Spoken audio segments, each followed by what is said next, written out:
L'été 2026 aura brûlé les corps, les forêts et les dernières illusions d'un quinquennat qui promettait être irréprochable. La politique que je mènerai dans les 5 ans à venir sera donc écologique ou ne sera pas. Sa politique aura donc été écologique, enfin, par intermittence. Fin juillet, la France et l'Espagne ont affronté au même moment des incendies d'une ampleur inédite.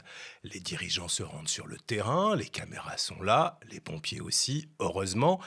Et face à une catastrophe identique, deux façons de parler, deux façons de regarder le réel. En Espagne, Pedro Sánchez ne se contente pas de remercier les secours et d'annoncer des moyens. Il nomme la cause, l'urgence climatique. Il parle des températures, de la science et des phénomènes qui deviennent plus intenses, plus graves, et il lance un appel contre cette urgence climatique. La situation reste complexe. Les prévisions montrent que l'urgence climatique s'aggrave. Depuis le début de l'année, plus de 130 000 hectares ont brûlé. La science nous dit que ces températures, ces phénomènes climatiques deviennent de plus en plus intenses, plus graves. Cela exige une mobilisation accrue des ressources économiques, humaines et opérationnelles. Faisons en sorte, tous ensemble, qu'un accord soit possible, un pacte d'État contre l'urgence climatique. Son discours est simple, il va droit au but. Un incendie géant, un dérèglement climatique, un responsable politique qui établit le lien. On avait presque oublié que c'était possible. Si vous pensez que cette lubie est typiquement ibérique, direction le Canada. En Colombie-Britannique, une province gazière et pétrolière, eh bien, même là-bas, on ose prononcer le mot qui fâche. Nous subissons les impacts du changement climatique dans chaque province et territoire. Les incendies en Colombie-Britannique ne sont pas un cas isolé.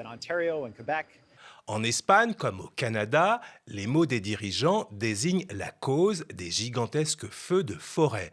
Ça n'éteint pas les incendies, mais cela évite de faire comme si la fumée était tombée du ciel par surprise. En France, Emmanuel Macron a préféré une autre méthode. Dans sa communication de crise, le président remercie, soutient, mobilise, indemnise, reconstruit, anticipe, promet de replanter différemment. Il parle longuement de sécheresse, mais de changement climatique, presque pas. Et puis derrière, on aura à replanter, replanter et rebâtir une forêt différente. Parce que cette forêt n'est pas la même. Parce que les conditions structurelles de changement climatique dans lesquelles on va vivre, parce que si la pression de l'habitation et du tourisme s'est déployée ces dernières décennies, elle a changé, donc ça, on sera là aussi.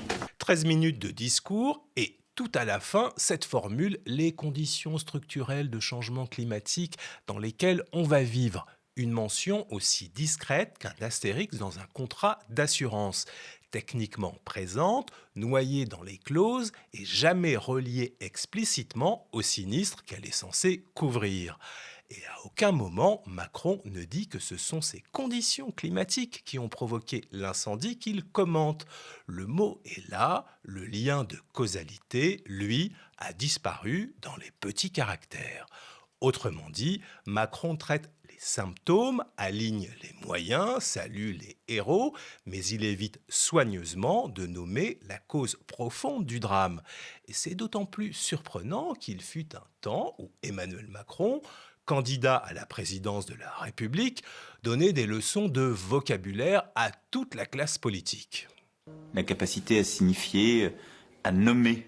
Et je crois très profondément que la capacité à bien nommer les choses change très profondément. Une partie, au fond, de l'explication de la désaffection des Français pour les hommes politiques, pas pour la politique, c'est leur vocabulaire. Je continuerai à nommer le réel, parce que quand on le nomme, on le traite mieux. Bien nommer les choses, nommer pour mieux traiter un principe clair, une promesse électorale non tenue. Pas chercher à comprendre les causes profondes de ce qui arrive, c'est une erreur. C'est une erreur profonde, parce que sinon, ça signifie que la vie politique ne consiste qu'à traiter les symptômes et ne jamais remonter aux causes profondes. Traiter les symptômes sans remonter aux causes profondes, Emmanuel Macron avait critiqué il y a 10 ans ce qu'il fait aujourd'hui. 10 ans plus tard, face à des milliers d'hectares de forêts partis en fumée, le président semble avoir oublié les leçons qu'il donnait aux autres. La promesse d'une politique écologique ou qui ne sera pas a finalement abouti à une écologie de l'évitement. On parle de tout autour pour ne pas trop parler du cœur du problème. Alors, disons les choses clairement, puisque Macron, lui, ne le fait pas. Le président n'est pas climato-sceptique, vraiment pas. On ne peut pas lui faire ce reproche-là, non. Emmanuel Macron est climato-réticent, voire climato-pudique, tendance climato-discret. Il ne nie pas le changement climatique. Il évite juste, soigneusement, de l'inviter à ses points presse. Ailleurs, on nomme le réchauffement climatique. En France, Macron se contente de nommer les préfets. Alors, puisqu'on ne peut manifestement pas compter sur Emmanuel Macron pour dire les choses clairement, regardons ceux qui prétendent lui succéder quand il parle d'écologie. Dans cet épisode de la VAR politique, on va mettre les prétendants de l'Élysée face à leur premier discours de campagne. C'est parti! L'été 2026 a donc été celui des canicules à répétition et des méga-incendies. Mais à l'approche de 2027, les prétendants à l'Élysée parlent-ils d'écologie dans leur discours? Et dans quelle proportion? Et pour dire quoi? Entre mai et juillet, 4 candidats déclarés ont tenu un grand meeting de lancement de campagne. Gabriel Attal, Jean-Luc Mélenchon, Édouard Philippe et Bruno Retailleau. 4 discours, plus de 4 heures de paroles politiques. Alors une question toute simple se pose. Quelle place ont-ils réellement accordée à l'écologie? Avant de vous présenter notre classement, une précision. Marine Le Pen, finalement autorisée à concourir par la justice, n'a pas encore tenu de meeting de campagne. La chef de file du RN est donc hors concours. Et Raphaël Glucksmann dans tout ça? S'il a bien tenu un premier meeting aux aires de campagne, un doute persiste encore sur sa candidature. Avant la fin de l'été, je me prononcerai. Et donc je me prononcerai, c'est-à-dire que je dirai si oui ou non je suis candidat. Glucksmann est encore en pré-campagne, en pré-candidature, presque en pré-échauffement. On le laisse donc sur le banc de touche, le temps qu'il décide s'il veut entrer sur le terrain. Restent les 4 candidats qui ont prononcé un premier discours de campagne électorale. Et pour savoir qui parle le plus d'écologie, la VAR a fait quelque chose de très simple. Enfin, simple à expliquer. Nous avons analysé les transcriptions fournies par YouTube des paroles réellement prononcées lors des meetings à l'aide d'outils numériques. Pas les textes préparés, pas les programmes publiés, pas les petites phrases postées entre 2 photos sur Instagram. Non, les discours tels que les Français ont pu les entendre. Ensuite, nous les avons fait analyser, ces transcriptions, pour déterminer la part des mots consacrés aux principaux passages sur l'écologie. Climat, environnement, énergie, biodiversité, adaptation, pollution, eau, agriculture, santé environnementale, transport. Ont été exclus du comptage les mots isolés comme énergie, parce qu'un candidat parlait de sa propre énergie. Seuls les développements consacrés à l'écologie ont été retenus. Évidemment, le résultat n'est pas une vérité scientifique absolue. Entre écologie, agriculture, santé, énergie ou industrie, les frontières sont parfois poreuses. La VAR politique a produit une mesure éditoriale, pas scientifique, une façon de regarder la priorité que chaque candidat accorde au sujet de l'environnement. Et le résultat est plutôt solide. Le comptage des mots et le comptage du temps de parole produisent exactement le même classement. Alors, qui monte sur le podium de l'écologie? Voici notre classement. 4e hors podium, Bruno Retailleau. 3e, Édouard Philippe. 2e, d'une courte tête, Gabriel Attal. Et la médaille d'or revient à Jean-Luc Mélenchon. Au pied du podium, Bruno Retailleau. À peine plus de 2% de son discours consacré à l'écologie. 2 minutes et 8 secondes sur plus d'1h20 de paroles. L'écologie existe chez lui, mais disons qu'elle tient sur un post-it. Sur la 3e marche du podium, Édouard Philippe, 4,70%, à peine plus de 3 minutes. Une écologie à impact, comme il dit, Pour l'instant, elle a surtout l'impact d'une courte séquence de meetings. Sur la deuxième marche, Gabriel Attal, un peu plus de 5%, 2 minutes 30, à un cheveu de Philippe, mais juste devant lui. Et le vainqueur est Jean-Luc Mélenchon, avec plus de 9%, 4 minutes 19, presque un mot sur 10 consacré à l'écologie. Le résultat est net, Mélenchon parle presque 2 fois plus d'écologie qu'Attal ou Philippe en proportion, et près de 4 fois plus que Retailleau. Alors attention, parler plus d'écologie ne veut pas dire avoir forcément le meilleur projet écologique. Le volume des mots n'est pas un bilan carbone, et ce classement ne mesure ni la sincérité des candidats, ni la faisabilité de leurs promesses. Mais il dit quelque chose de leurs priorités politiques du moment. Au début de l'été 2026, alors que le pays suffoque, Bruno Retailleau, en pleine canicule, consacre un mot sur 43 au sujet. Édouard Philippe et Gabriel Attal, environ un mot sur 20. Jean-Luc Mélenchon, presque un mot sur 10. Et au fond, c'est peut-être déjà le premier enseignement de cette campagne. Ils ont tous compris qu'il fallait désormais parler d'écologie. Mais ils n'en parlent ni avec la même insistance, ni avec les mêmes mots, ni pour défendre le même monde. Derrière ce podium, il y a en réalité 4 écologies différentes. Philippe veut adapter, Attal veut moderniser, Retailleau veut protéger, Mélenchon, lui, parle de bifurcation et de planification. Et c'est ce qu'on va regarder maintenant.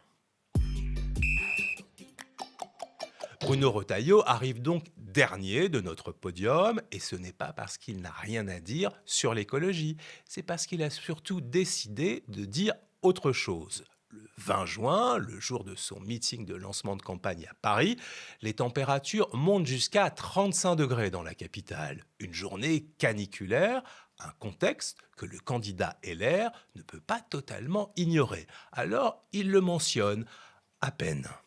Merci à vous tous, merci d'avoir bravé la canicule. Vous êtes aujourd'hui, contrairement aux prévisions météorologiques, des milliers. La canicule dans son discours, un simple remerciement aux militants. Pas un diagnostic, pas une urgence, pas une mesure, non, juste une formule de politesse avant de reprendre le cours normal de la campagne, comme si de rien n'était. Et parmi les militants interrogés ce jour-là, certains sont sur la même ligne. Ce ne serait pas une alerte climatique, ce serait simplement de la météo, un peu chaude. Est-ce que la lutte contre le réchauffement climatique, ça doit être un sujet central, selon vous, pour Bruno Retailleau, dans sa campagne? Non. Vous pensez que la canicule, dans ce contexte, la lutte contre le réchauffement climatique, ça doit être un sujet important dans sa campagne? Non. Pourquoi? Parce que pour moi, qu'il fasse chaud, qu'il fasse froid, c'est la météo, c'est la vie. Je vois pas en quoi un État peut influer sur le climat. Ces paroles disent quelque chose du public que Retailleau veut cibler. Un public qui ne veut pas qu'on lui parle de contraintes, de transformation des habitudes, ni de sortie des énergies fossiles. Le patron des Républicains leur tient donc un discours qui ne veut ni de contraintes, ni de remise en cause des habitudes, ni de mise en accusation. Retailleau n'efface pas complètement l'écologie, il en propose une version bien à lui, une écologie de droite. L'écologie, elle est importante. Il y a une écologie de droite. Et nous ferons cette écologie-là, qui sera une écologie du bon sens, qui ne punira pas, qui ne dénoncera pas, qui n'interdira pas. Il est interdit d'interdire, version Retailleau. Il ne présente pas son écologie parce qu'elle permet de réduire les émissions, la pollution ou les dépendances aux énergies fossiles. Il présente une vision de l'écologie par les mesures qu'elle refuse. Pas de punition, pas de dénonciation, pas d'interdiction, et donc pas d'avancée écologique à l'horizon. Et cette politique a une traduction très concrète. En juillet 2025, Bruno Retailleau et la direction des Républicains demandent l'arrêt des subventions à l'éolien et au photovoltaïque pour favoriser le nucléaire. Une rupture brutale avec la stratégie de développement public des énergies renouvelables menée depuis longtemps. Et c'est là que l'histoire devient intéressante, presque marrante, car le Bruno Retailleau d'hier ne tenait pas ce discours.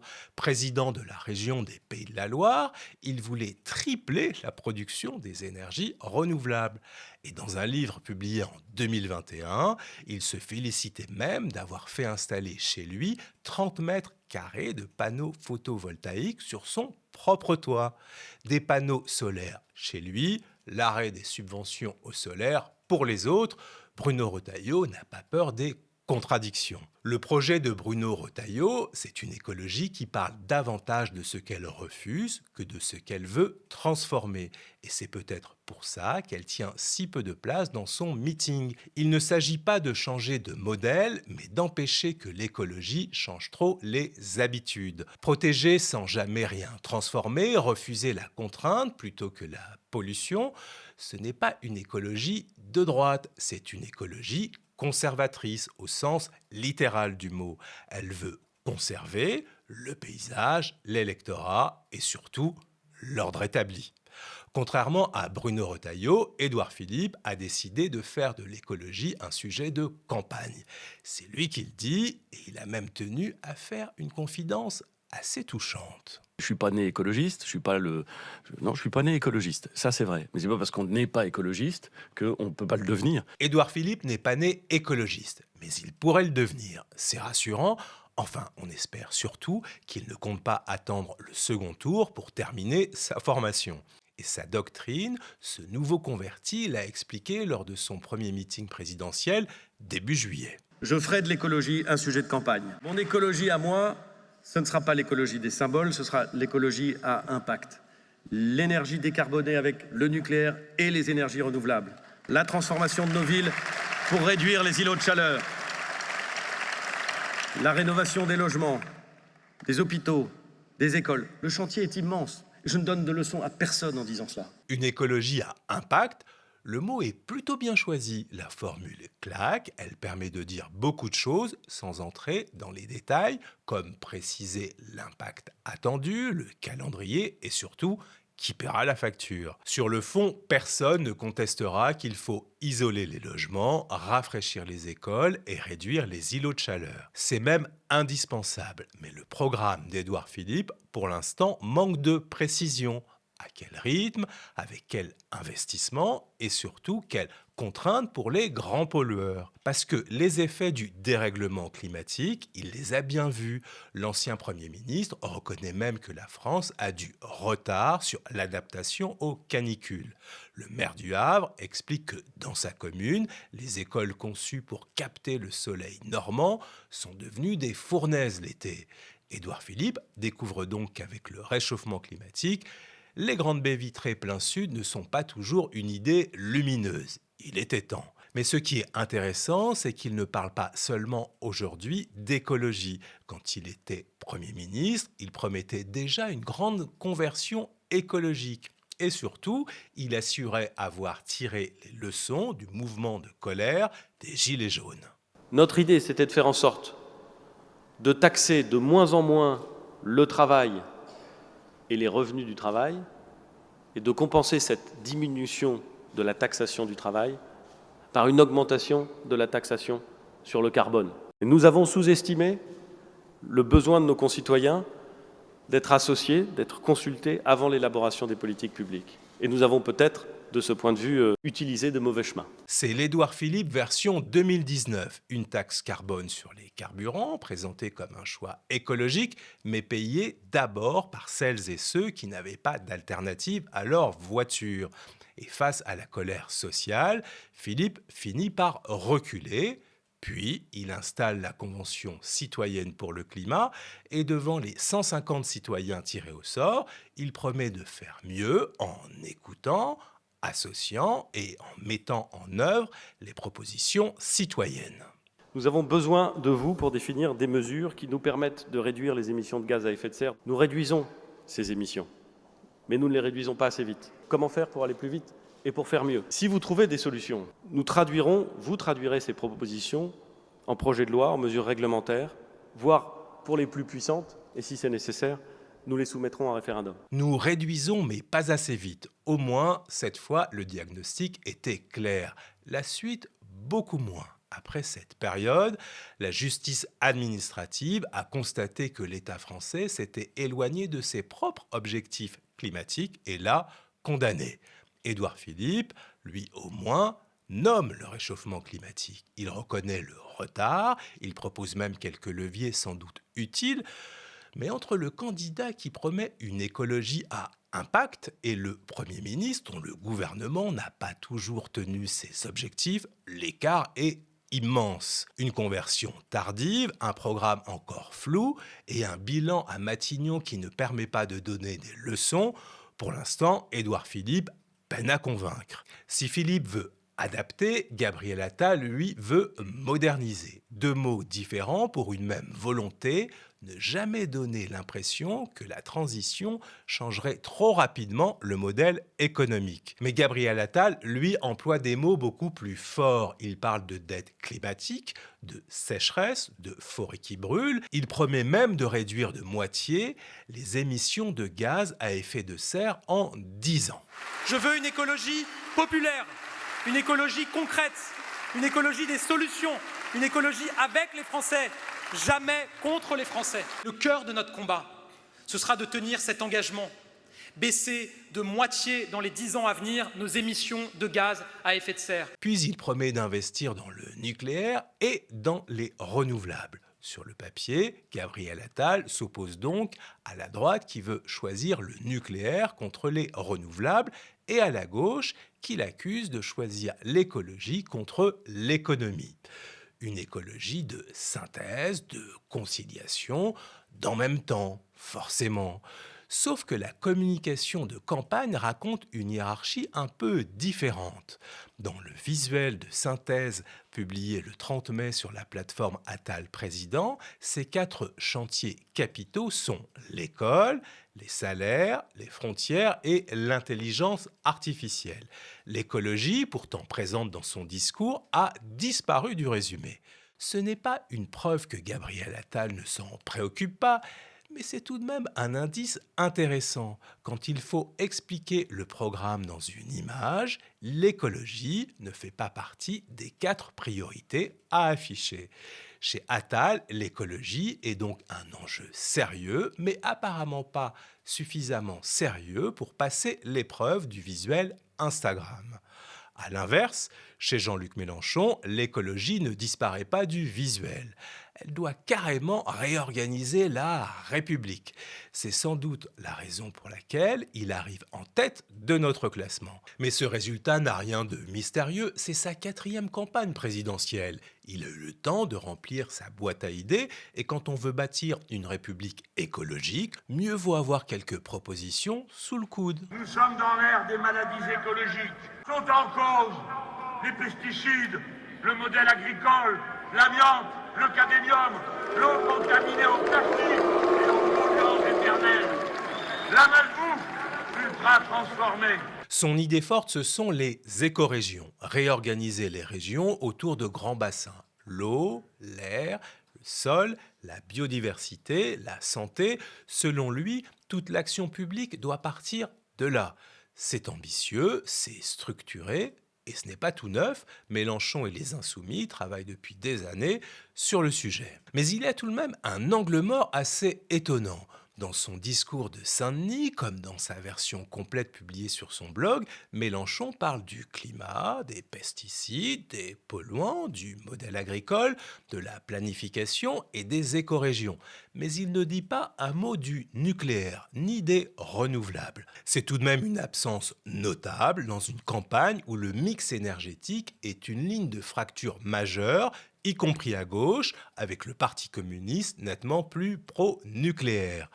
Le candidat qui a le plus parlé d'écologie n'a donc presque rien dit de la façon de produire l'électricité. Une république écologique, oui, mais pour brancher la prise, ce ne sera pas dans ce discours-là. Et puis, puisqu'on parle du nucléaire, terminons par une archive qui rappelle qu'en politique énergétique aussi, les lignes bougent. Beaucoup.